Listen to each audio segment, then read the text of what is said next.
Hello everyone, I am your host 3G Geek. Welcome to this video and this channel, and today we are going to be discussing the topic, are consoles dying? With the release of Google Stadia, there has been a lot of discussion, a lot of buzz on the internet about what this will do to consoles and what this means for the future of gaming. And today I want to take a look at that and dive into it.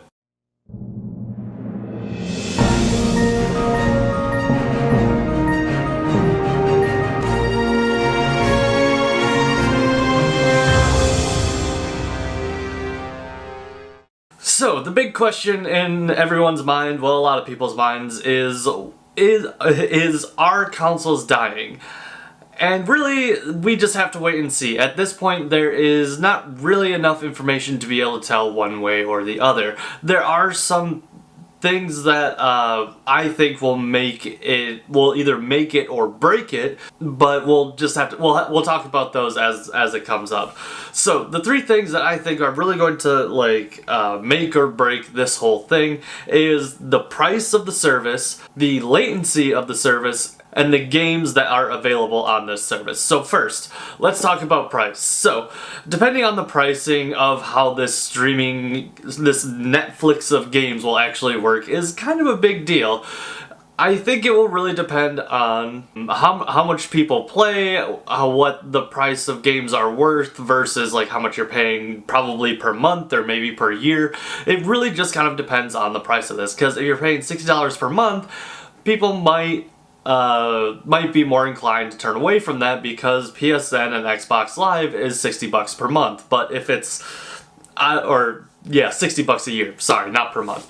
But if it is, say, $120 per year, or I guess really even anything above that, I mean, people are still going to buy it regardless, but for the average consumer, this, depending on the price, it may make or break the success of this service. The next thing, and maybe one of the more important ones, is actually latency. Latency, because it is streaming, this is a very interactive experience. It's not like streaming a movie or a TV show. It comes to your TV and it just puts everything together and you have your picture and it's running at 4K or anything like that. But this is an interactive experience. Like, it has to form the picture on the screen and then it has to take the commands that you tell it to and send it back to the server, which there's a lot of moving parts per se to actually make this whole thing work. And if the latency is bad, I don't think people are going to want to play it, whether it's in the control or picture or anything. If there is any latency at all, I think it really could kill this whole idea. And granted, there is latency on current gen consoles as well, but people kind of tend to expect it. But for some of the single player games, say Assassin's Creed, if there's latency, what's the point? You're not even, you might be online, but you're not playing against other people. You're playing a single player game, and if that is lagging, I would be frustrated with that. I think a lot of people would be frustrated with that. And so, if the latency is bad, that could also throw this whole thing into complete chaos. And last, and also rather important, is the availability of the games. Like, what kind of games they will have on this service. Will they have Xbox and PlayStation? Will they have just PlayStation? Will they have just Xbox? Will it be a combination of both? Or, nobody really knows. If it's gonna be its own separate thing with its own separate games, it really is just another console that is jumping into the arena that will have a cross-platform games, like Assassin's Creed. It is on PlayStation, it's on Xbox, it's even, I think they said it's gonna be on Switch. If it's on this too, it's just another console, and it might have exclusives, but so does PlayStation. I don't know if PlayStation would give up something like Uncharted or the Spider-Man games or anything like that.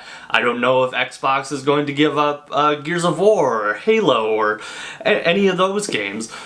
It really depends on the availability of the games for me, and I think for a lot of people out there as well. It could really just be another console, and yes, some of the more common games, it could be perfect. Like, if Assassin's Creed comes out on it, sweet, I could get it. I don't really care which one I play it on. It doesn't really differ between console to console, but for my Uncharted games, I'm gonna keep buying PlayStation. I love the Uncharted games. Like, I will always buy those.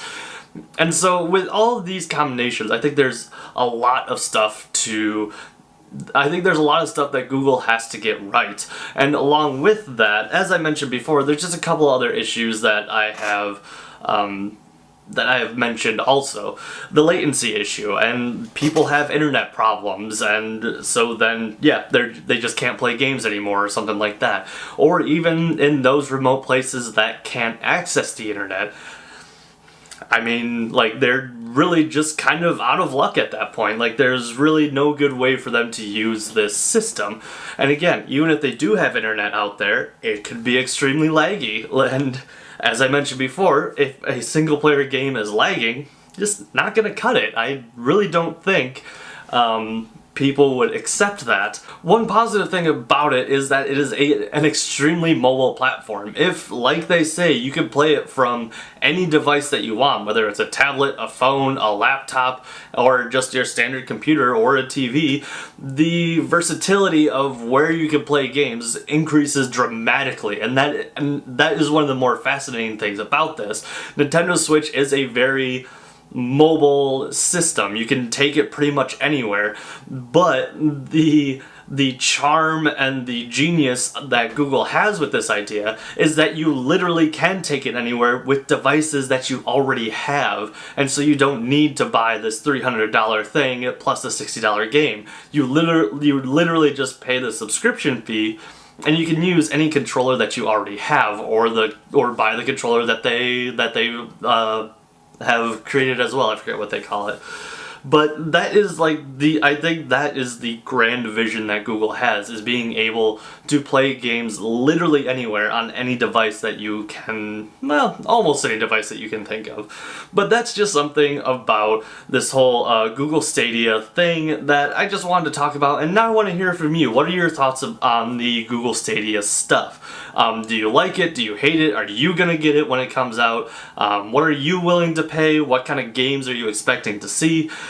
Is latency gonna be an issue, especially on single player games? Because I know it would piss me off. Anything and everything, I would love to hear you down in the comments. And yeah, this pretty much brings us to the end of this video. So if you have any, so if you like this video, hit that thumbs up button. It really helps me out, just knowing what you guys like and don't like. And also, if you like seeing my face, if you like what I'm trying to do here, remember to hit that subscribe button, and also remember to ring that little bell so you know when I post new videos and all of that good stuff. I am also on all the, well, not all of them, but most of the social media platforms. I am on Instagram, Facebook, and Twitter. Like, follow, subscribe on there as well, and you can hit me up and just see what's going on, and I post random shenanigans on there as well.